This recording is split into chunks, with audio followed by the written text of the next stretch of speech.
is not Europe that has failed its Muslims. It is Islam that has failed Europe. I'd argue Islam has failed its Muslims. Thank you. I'm a British female. I love this country and I give this country. Now you're calling me a problem. I don't think I am. I think you are. In a thought-provoking and captivating dialogue, the renowned author and commentator Douglas-Murray challenges deeply ingrained societal norms.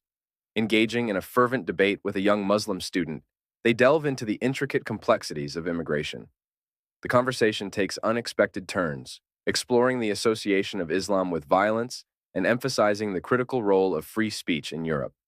As tensions rise and perspectives clash, viewers are held spellbound by the collision of powerful ideas. Take a look. It says that Europeans associate Islam with violence. There is some truth in that.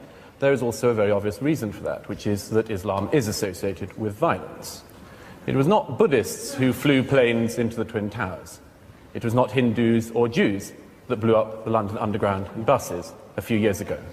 And that simple fact has to be acknowledged if you're even going to start a dialogue. Douglas-Murray tells in his dialogue that in the mid-20th century, Europe had very few Muslims. However, by the start of the 21st century, Western Europe alone was home to 15 to 17 million Muslims, a remarkably rapid migration, one of the fastest in human history. Managing this influx is challenging for any society. Surprisingly, European societies, especially those in Western Europe, have handled this situation better than anticipated. In fact, Muslims living in Britain and other Western European countries enjoy more rights, including freedom of worship, than they do in any Islamic nation on earth. Nevertheless, Douglas points out that we must address the significant issue of problems associated with Islam worldwide and the shortcomings of Islamic societies that emerge within Britain. These issues include their lack of tolerance for freedom of conscience, apostates, freedom of expression, and minorities, both religious and sexual. Furthermore, the call for a parallel legal system within Britain and European societies is deeply problematic, as no other group demands separate laws. The problem between a society, Western Europe, that believes that laws are based on reason, and Islam that believes that they are based on revelation. Between these two ideas, I'm not sure there is very much compromise for Europe. It is not Europe that has let down its Muslims, but the Muslims of Europe that have let down Europe. A young Muslim woman goes against the statements of Douglas-Murray.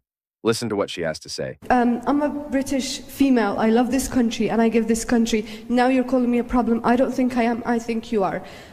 Second point is, as a Muslim female, okay, my parents might not let me go somewhere late at night because people are racist to me. They tell me to go back home and they hurt me. I got hit by 2 white guys and they laughed at me because I'm a scoffy, okay? Douglas-Murray highlights in his reaction that nobody believes that physical attacks or any such violence could be a positive occurrence. Of course not. However, let's address the fact that prejudice exists in society. It's essential to be clear about this. Prejudice undoubtedly exists across racial groups, including interactions between minorities. This phenomenon is increasingly visible in Britain today. Additionally, it's worth noting that people from lower socioeconomic backgrounds are more likely to harbor feelings of animosity toward other groups. Tackling this issue is something we should all agree upon. Listen to what else he has to say. Do not mix up somebody, a thug, a racist, and so on, attacking somebody in a street with the right of Fleming and me to say what we see in the Quran, what we think of Muhammad, and maybe even asserting our right to say so. Okay, all right, now... Douglas-Murray asserts that freedom of speech is the bedrock of Western civilization. It enables individuals to express their ideas, challenge societal norms, and drive innovation. However, this freedom also exposes people to offensive opinions. The appropriate response to such encounters is open dialogue and debate.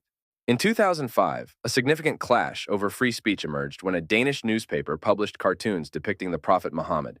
These cartoons sparked global protests and ignited discussions about the boundaries of free expression.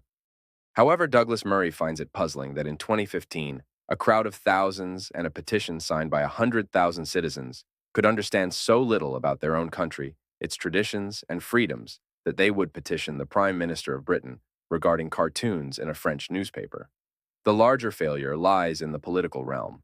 Despite more than 2.5 decades passing, Britain still lacks a mainstream political leader willing to explain the situation to people like those who gathered outside Downing Street recently. During the Satanic Verses affair, British politicians from both left and right missed an opportunity. Instead of drawing a clear line and explaining British traditions, some used the situation to settle personal scores against Salman Rushdie. Even today, certain papers and politicians continue to perpetuate this animosity. For example, former Tory Home Secretary Michael Howard exacerbated the issue by endorsing communal Muslim groups after the Rushdie affair. Despite the offense taken by many in the Muslim community, the broader Western stance emphasized safeguarding the right to free speech, even when it involves controversial content. Statistical data indicates that societies valuing free speech tend to be more innovative and economically prosperous. Countries with robust protections for free speech, such as the United States and Western European nations, consistently rank high in global innovation indices. Listen to what Douglas Murray has to say about freedom of speech in another panel. It is on free speech that the greatest enemies of the West today have seen their greatest opening.